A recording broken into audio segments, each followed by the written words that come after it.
Hello, I'm here again in Manila, and this time one of my objectives, of course, in addition to traveling and seeing the place, is to find out what's really happening in the real estate market as of today. Uh, as you can see, a lot of people are so nervous because of all this news they're hearing about the market crash, and I am not. I am not worried about it, and let me explain to you the reason why. It does not affect me. Why does it not affect me? Because I bought this condominium not as an investment, not for me to make money off it, but to have a permanent place I can call mine, and I can do whatever I want with it, and I can live it with some security. But that is not the topic that we're going to discuss here. The topic is, how do you evaluate if you're making money, if it makes good sense for you? So let's take a look at an example. So let's say you bought a condominium worth $6 million and you're able to rent it for $20,000. Now we're looking at this from an investment standpoint. Later I'm going to show you what the picture looks like if you did not buy it for investment, but rather for you to have a place to stay when you are in the Philippines. So let's say you're able to rent it for $20,000 a month, and that's equivalent to 240,000 pesos. Sometimes I always say dollars when I meant pesos. Forgive me. But 240,000 pesos. Now, there is some depreciation allowed, but I'm not familiar with what it is. But if anything, it will just eat into your profit, and therefore you don't have to pay any income tax. So, but for now, so let's forget about depreciation. Let's just look at the cash outlays. You have to pay a condo fee, let's say $6,800 a month, which is not bad. That's a little bit over $100 a month. 81,600 pesos, I mean, okay? And then management fee, you pay about 1 month's rent, which is 20,000 pesos. Vacancy allowance allow for this, even though you hope that it will never be vacant and you will have one tenant for the 10 years, next 10 years. But in all likelihood, it'll be vacant. So you allow yourself 1 month vacancy. And other expenses project about 80,000, a little bit like it's 1,300, 1,400 a month. That is if you are going to rent it for 20,000 with all expenses paid, and you pay 80,000, that's per year, then it will be covered. Now sometimes you want to do that because you want to make sure that utilities are getting paid, because I'm not sure, but I think in the Philippines the homeowner is still liable if there are any unpaid utilities. Unlike in the US, you can, when a tenant leaves, you terminate it, and then when a new tenant comes in, they'll have to register their name, and that is their liability.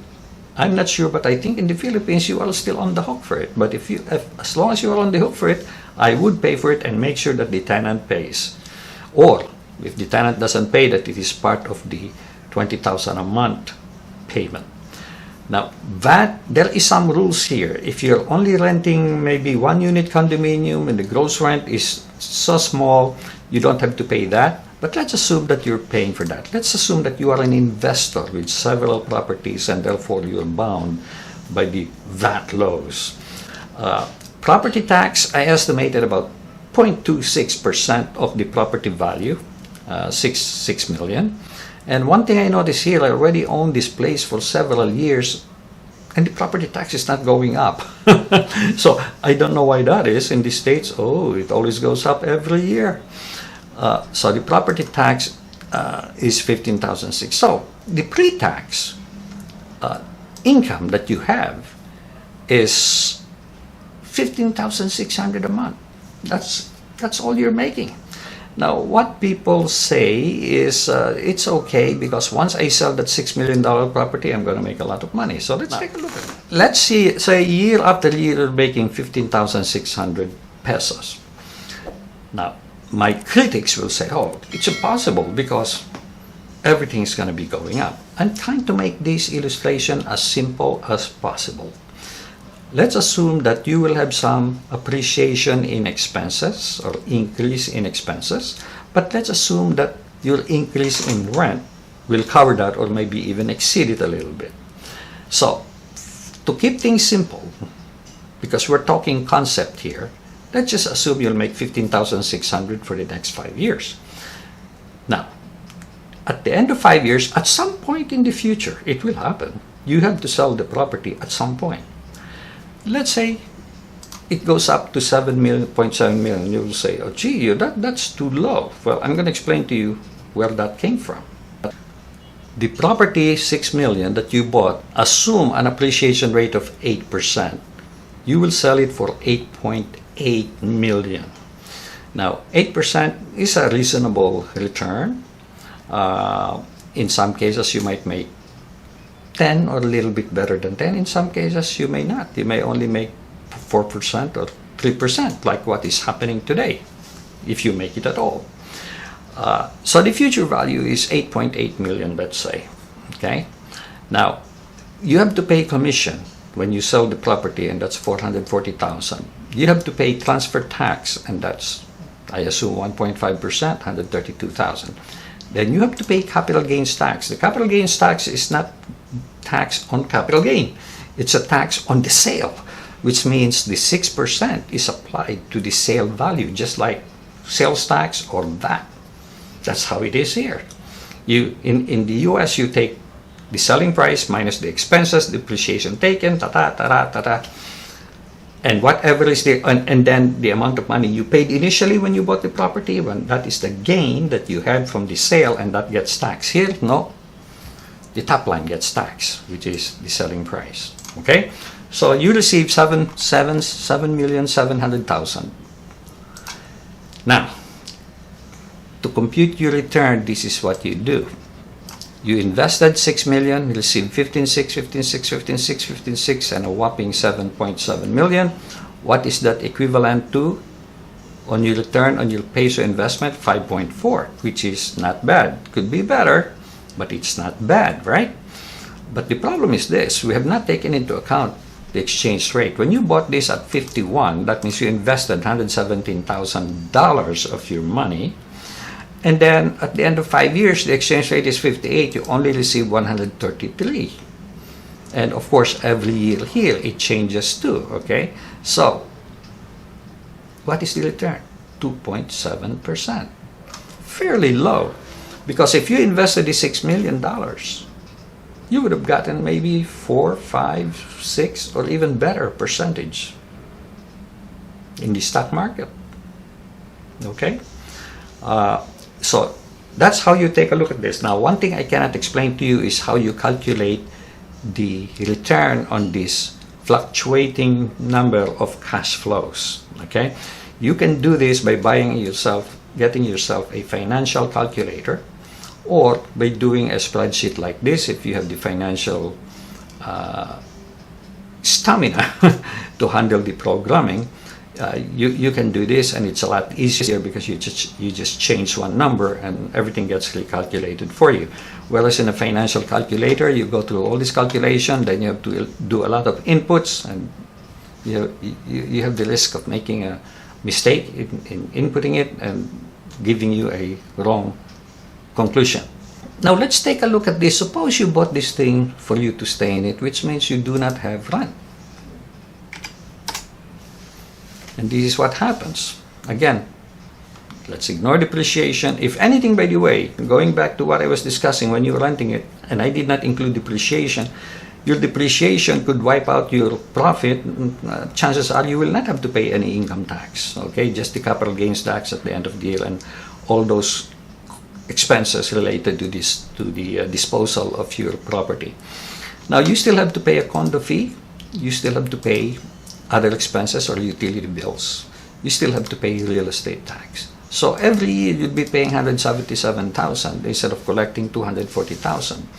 And that is the reason why I say when you own a condo, it's not an investment. Now, what happens here is you invested $6 million. In addition to that, every year you're spending this money, and then you have this big hit, right? What is that in terms of return calculation? Filipino before conversion, it's 2.5. After conversion, it's almost break even to a small loss, a slight loss, 0.1%. You didn't make any money. You did not lose money. You did not lose much money. But when you decide to buy a property, it's not without renting it. It's not so you can make money, because you're still paying every year. Okay? If you kept this money in the United States, you'll probably earn at least 4% return on your investment, and you could very easily pay for the rental, and there is no risk involved, because there is some risk when you invest in real estate. Difficulty of selling it, the time it takes. If you're very lucky, it'll be very easy to sell, but in all likelihood, it takes longer than to sell. Stock market, I can sell just like that. The click of the mouse, it's sold. Not real estate. Real estate is a tangible property that takes time to dispose of. Now, why did I buy a condominium and not a house and lot? Technically, strictly speaking, I prefer a house and lot. But a condominium offers you the flexibility of, once you leave the country, you lock the door, there is security, maintenance of the lawn and everything is done for you. You say, gee, yeah, but you're paying a lot of money. Yes, you are. But if you don't pay that, now you will have to get a gardener to take care of your garden. You're not as secured, okay? And you have expenses, utility bills will have to be turned on when somebody is either living in there or maintaining it for you. You have to take all those into account. Now, I do not have any worry. I've been here for several years, and I just come in here, and for a couple of hours, maybe we clean the place up, turn all the utilities back on, turn the air conditioner on, and we continue with our vacation. That is the reason why I bought a condominium. Why in Manila? Because as old as I am now, I'm 75, I feel more secure being close to a good quality hospital. Strictly speaking, I prefer to live in the province. I'll probably be more relaxed. I will enjoy it more. But if anything happens, not gonna be as easy as living in Manila. And I live not too far from the airport, which makes it an easy commute to go to different places. So I go enjoy the province, few days here, few days there. Like last year, we went to Baguio, went to Bohol, went to Coron, we went to Palawan. We went to a lot of places, and it's so convenient to just go to the airport early in the morning. And that is the reason why. Now, am I planning to make a lot of money? No. What's happening to me today is, if I care at all, is that because I paid for this, when I bought this in 2016, I had a low price. It went up high. Now it's high. It came down, but I'm still making money. So even though I lose the highest point because it came down in value, if I decide to sell, I still make a lot of money. So the longer you own the property, the more security you have. If you just bought it here and then the price came down right away, then you're dead. And that is the reason why when you buy something, buy it for the long term. In terms of mentality, don't think in terms of you becoming rich in the next day, right? No, no, no. This is a long-term investment, and that's how you should view it. So for those people, as long as you have the reserve to weather the downturn in price, don't worry about it. Everything is okay. It will go back up, guaranteed, okay? Unless something really serious happens, like war or catastrophe, like a volcanic eruption next door. No, you're going to be safe. You're going to be okay. So I would say relax, and hopefully next week I'll be able to talk to my real estate agent and find out really what is happening in the market. Okay, so I hope you learned something from looking at the financial aspect of home ownership in the Philippines, and I'll appreciate it if you share this with others, and please do click like and subscribe to my channel unless you have already done so. Thank you so much for watching, and make it a great day. Goodbye.